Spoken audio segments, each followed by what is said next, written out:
Hello, this is Sonia from Women of the Word. I'm here with video number 7 from the Rise Up series. My topic tonight is gold. Gold is referenced over 400 times in the Bible, and in the Bible it represents beauty, wealth, and status. Job 23:10b says that when he has tried me, I shall come forth as gold. What Job is saying here is that no matter all the things that he is going through and that he's been facing, and all the trials, the hurt, the pain, all of the stuff that he's been going through, he on the other side there would be no sin found in him. He would not turn from God. He would not curse God. There would be no impurity found in him. uh, Gold, whenever it is in its purest form, which is 24 karat, it is strong, but it's yet soft. It's weak. Um, Gold, whenever it's melted, it is cleansed of all of its impurities. All those impurities are taken away from it, and that's what Job is saying, that he will come forth as. There will be no sin found in him, regardless of what he has been going through. And he went through a lot. He went through more than what we could ever imagine going through, no matter how intense and severe the situations we may find ourselves in. We would never compare to what Job went through. Um, Sometimes in this life we find ourselves in a fire. We find ourselves going through horrible situations, and we think that there's no end to it, or we think that we're not going to be able to come out of it with our mind intact. But the truth is that we will come out of it. The truth is that we can come out of it just as Job did, as gold. The only way to get through it, though, often or most times, is through the help and prayers of others. When we do go through things, oftentimes we want to retreat and seclude ourselves away from people. We want to withdraw from even the people that we've trusted and that matter the most to us. We don't want to share what's going on for fear of being judged, or for shame, just maybe even out of just pure hurt and confusion.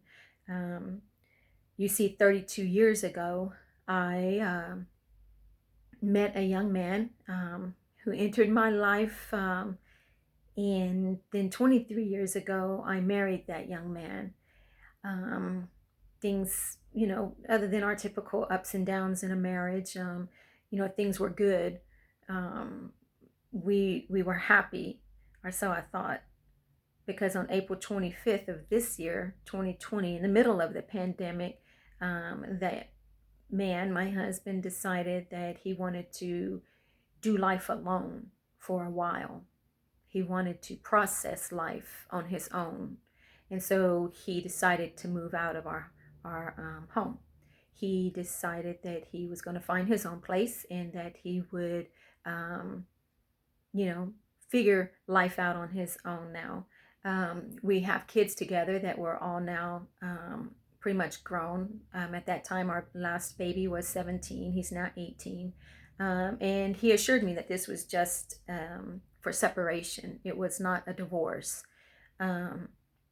So within a month's time, he informed me that he would not be back in 2020. And then within another 2-week period, he informed me that he had now decided he wanted to move forward with a divorce.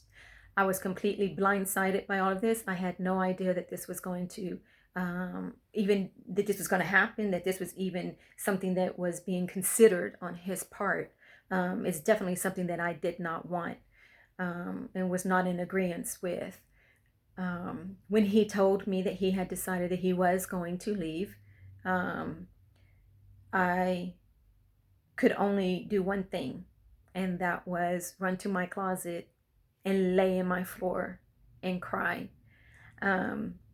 I cried, and I cried some more. After a long period of time of crying, I knew that I had to get up off that floor, but picking myself up was like a mystery. How was I going to do that? How was I going to pick myself up off the floor?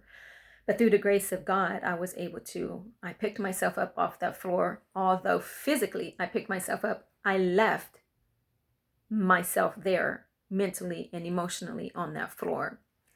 I suspect that part of me is still there on that floor, and it may always remain there on that floor. When my husband left me, he took with him my best friend, because he was my best friend. He took my surety, he took my safety, he took my confidence, he took my love, he took my past, my present, my future. He took every bit of me with him. He took all my dreams and goals. He just took it all. He walked right out of my life. He took my best friend. He took my protection because he protected me.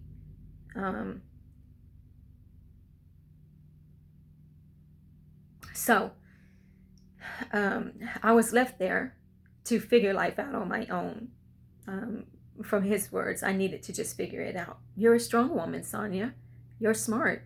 You'll figure out how to live and survive and how to be and all of that on your own, alone. You'll figure it out. So I did what I typically would not do. I called, my friends, my two sisters, my sisters in the Lord.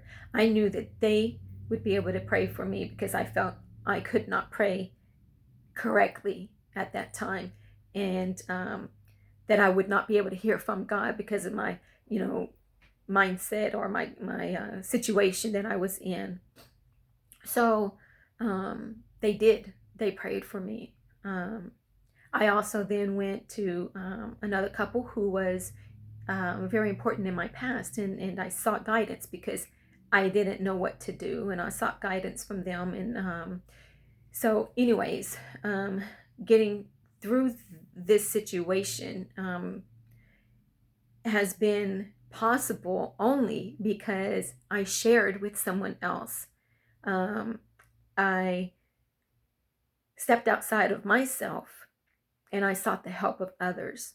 Because when you're in a situation where the fire is burning so hot and it just seems to continue to grow every minute, every day, it just seems to grow and intensify, you can't see. You can't make decisions on your own.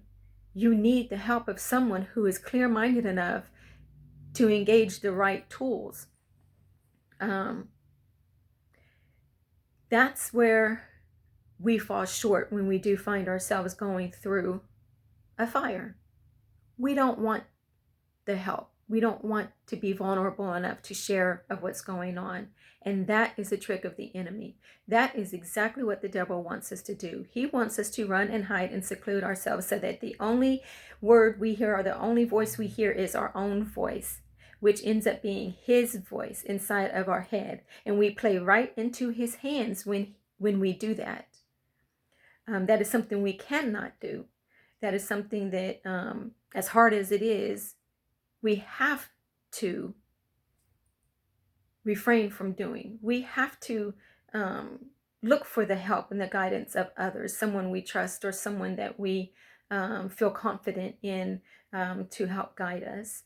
I can tell you that a fire or a trial such as that, such as losing someone that has been so much of you, he was, like I said, it was half of me. He was everything. Like, I can't even imagine dreaming or making plans or doing anything without him there, without having him in my mind as well, and without him being a part of those decisions.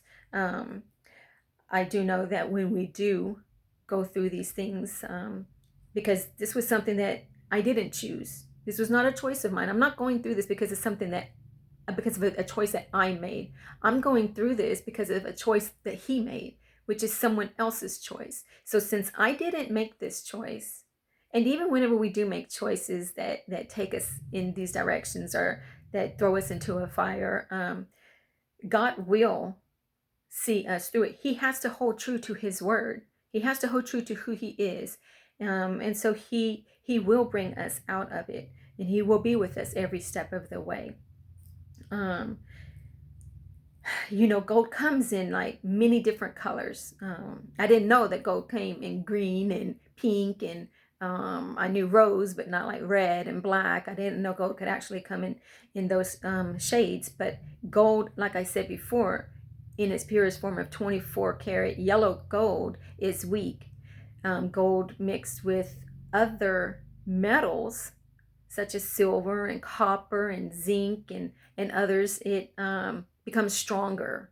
So I like to liken those colors or metals to the people that I opened up to and allowed into my life, and into share my situation with.